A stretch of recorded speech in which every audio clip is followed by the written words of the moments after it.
What is up, YouTube, and welcome to this Flash Season 3 episode review. So this was a very interesting story after last week's cliffhanger explaining just who Savitar actually is. Kind of. So if you're new to the channel, please drop a like, please do subscribe, and let's jump into this episode. So this kind of reveal broke the internet somewhat because, well, while a lot of people did think that this would actually be a version of Barry that is Savitar, well, this reveal of just how he became Savitar really did flip things on its complete axis in its head.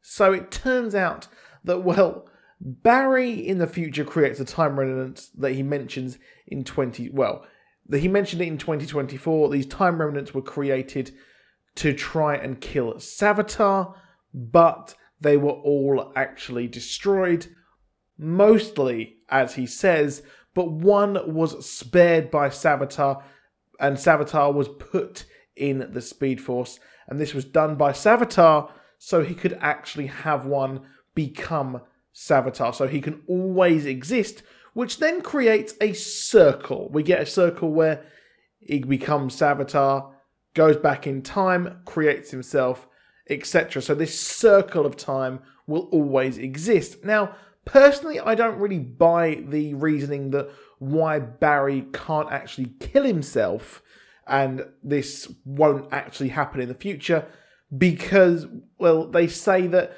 well, if you mess with time, it screws it up. Yes, they do give an actual valid example. They give the example that, well, whilst Eddie actually killed himself, Reverse Flash still did exist, but he exists because of Flashpoint.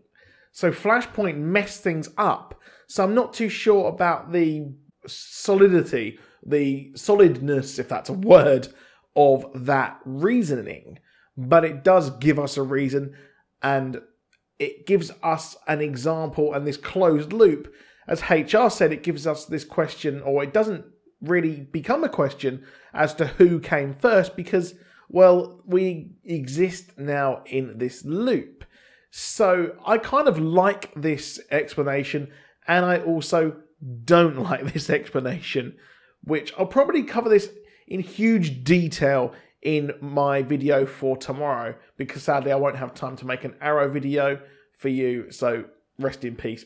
But it was a very interesting way of reasoning this. So this isn't the original Savitar, technically. The original Savitar is actually trapped in the Speed Force. So there is that. And then how did he exist pre-Flashpoint? Or how did Flashpoint come into this? How did it give him... But the thing is, he's said that, well, he needs two things. One is that Iris needs to die. The other, he's not actually going to reveal. So my problem with what happened in this episode is the fact that, well, we have Barry who can't kill himself to stop his future time remnant self, but the amnesia part of this did affect him. So how can him dying and existing affect, but how can also him getting amnesia affect him in the future? It's a very weird thing, and I'm not too sure why that is. Is it little things that can affect it? If you've seen the film Looper, you will know that what happens is they create sort of time remnants of themselves. In a way, it's a very loose term.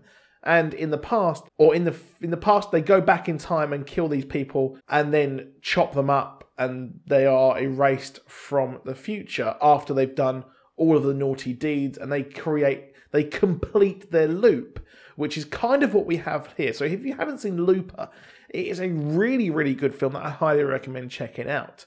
So I'll probably go into this a bit more detail in another video, but it is just insane when you think about it. It all makes sense and it also doesn't make sense. There's quite a few holes in it, but I'm going to go ahead with it now because, well, this is what's actually happening.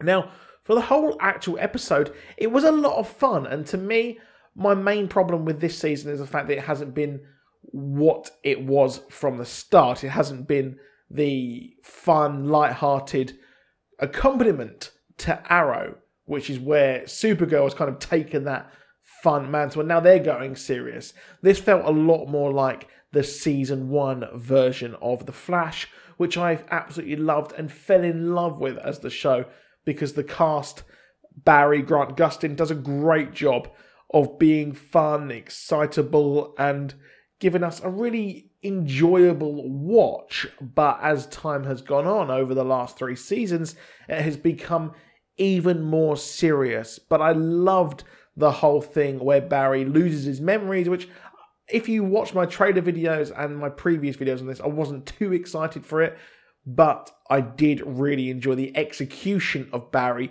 being fun, bumbling just like he was in the first season. I love the fact when Wally was like, "I'm your brother," and then he just looks at his hand, he's like, "What? That doesn't make sense."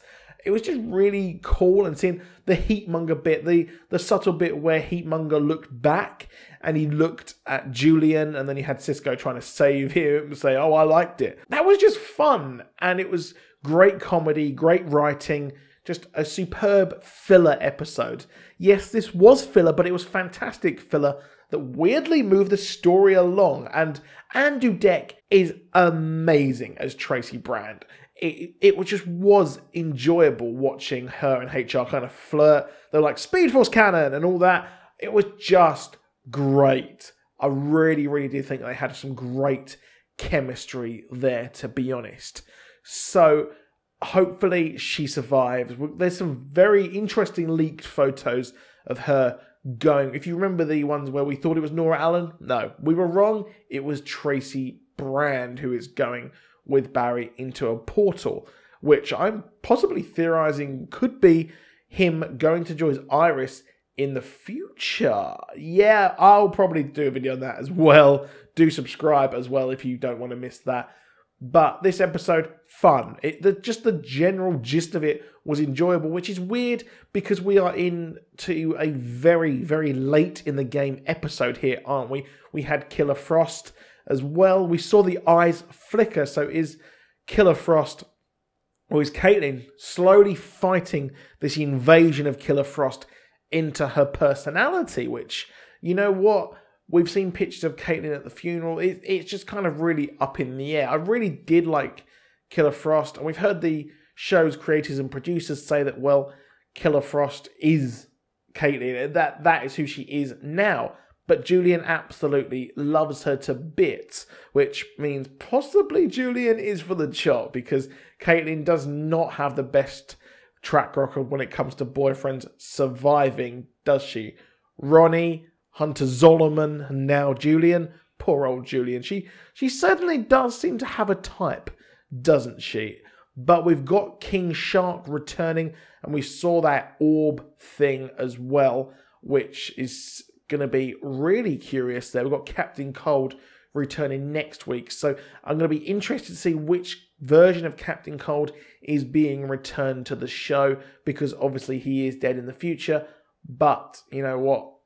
He does owe Barry a favour, doesn't he? We remember that from the show. So it's going to be a great episode next week, I think, and the show is picking up. That is it for this video. Please do drop a like. Please do subscribe. And I'll see you soon. Goodbye.